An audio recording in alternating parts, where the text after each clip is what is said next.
The latest rumors confirm that in 2023, VW Group will be saying goodbye to their iconic naturally aspirated V10. The replacement will come in the form of all-electric or hybridized setups, so the pure scream of 10 cylinders is about to die down. Before this happens, we would like to pay tribute to this engine by featuring the latest and greatest supercars powered by the mill. Some of them are still on sale, so hurry up to place your order. Before we get to the video, subscribe to Automotive Territory Daily News, and let's start the engines. Audi R8 Coupe V10 GT rear-wheel drive Final Edition.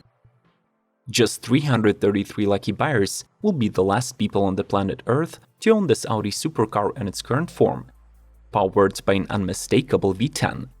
With the 2023 Final Edition, Audi says goodbye to its flagship 5.2-liter V10 powertrain that sends 602 horsepower and 413 pound-feet to the rear wheels. In addition to 40 extra horsepower, the RWD Final Edition also sports a new 7-speed dual-clutch transmission optimized for quicker shifts, and there is a new torque rear driving mode, which allows to adjust the traction control system according to 7 programmed curves. The car also becomes 40 pounds lighter, and an exclusive set of forged 20-inch wheels plays a fairly important role in this weight loss. Other unique features of the Final Edition include carbon aero kit, ceramic brakes, and carbon fiber seats.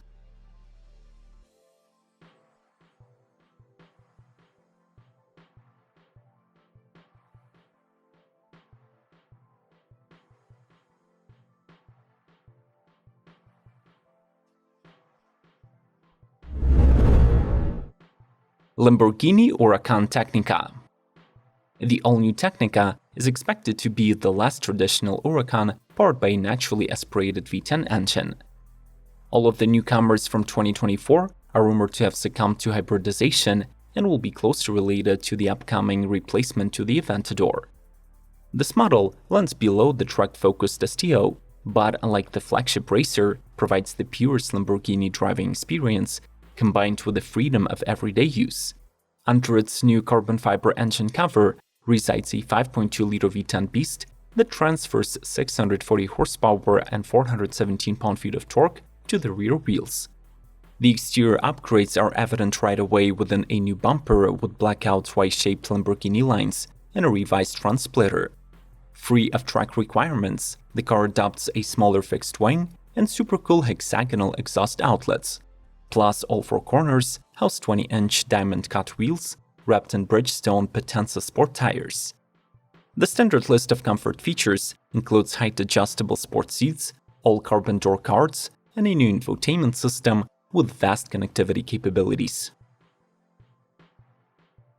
If you do not want the V10 supercars to fade into oblivion, then make sure to smash the like button and keep watching till the very end.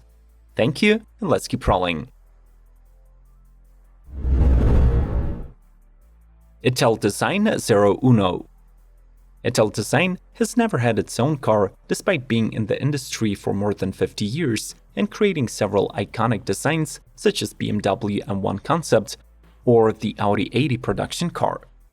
Everything changed back in 2017 when the company decided to launch its own collectors-oriented mark. It took just 14 months to move the Xero Uno from a drawing board to reality. Under the skin, this ultra-low-volume supercar is a direct relative to the Lamborghini Huracan, from which it borrows a modular chassis in carbon fiber and aluminum.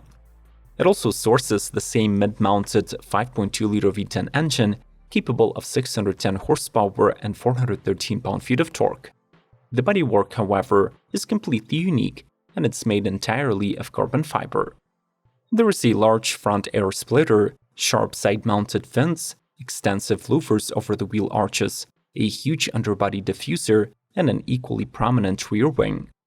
By the way, rumors suggest that in 2023, Xero Uno will arrive in a convertible form.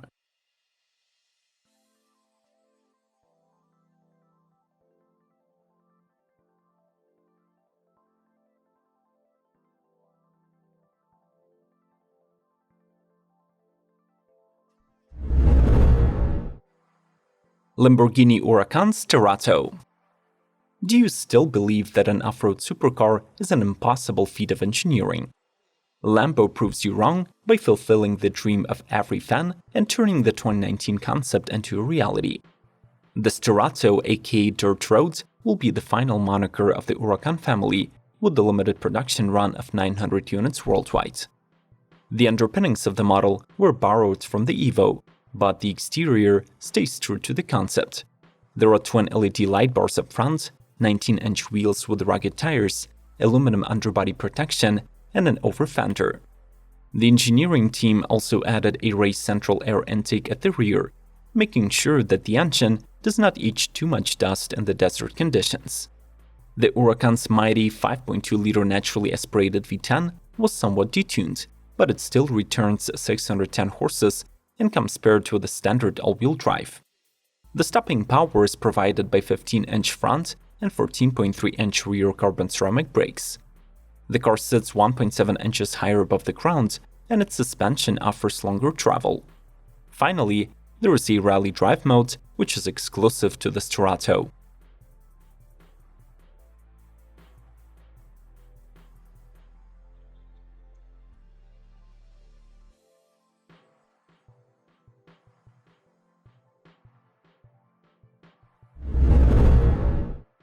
Aries design Progetto Uno. The very first in-house developed supercar by the Modena-based Aries Design is appropriately labeled Progetto Uno, or Project One. Its carbon fiber body pays homage to the 1970s De Tomaso Pantera, but the underpinnings surely come from a Lambo Huracan.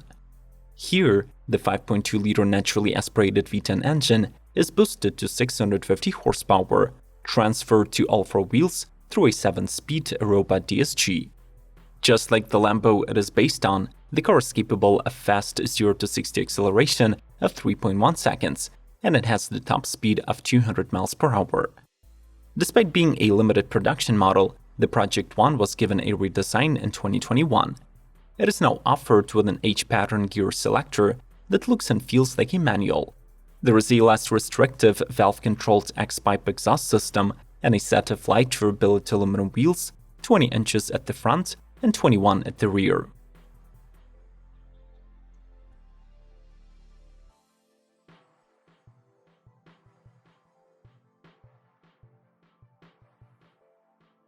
What is your favorite V10 supercar of all times? Mention it in the comment section below this video.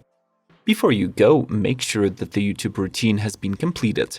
Smash the like button, subscribe to Automotive Territory Daily News, and proceed to watching other informative videos on our channel. The suggestions are on the screen. We'll see you soon, and until then, may the torque be with you!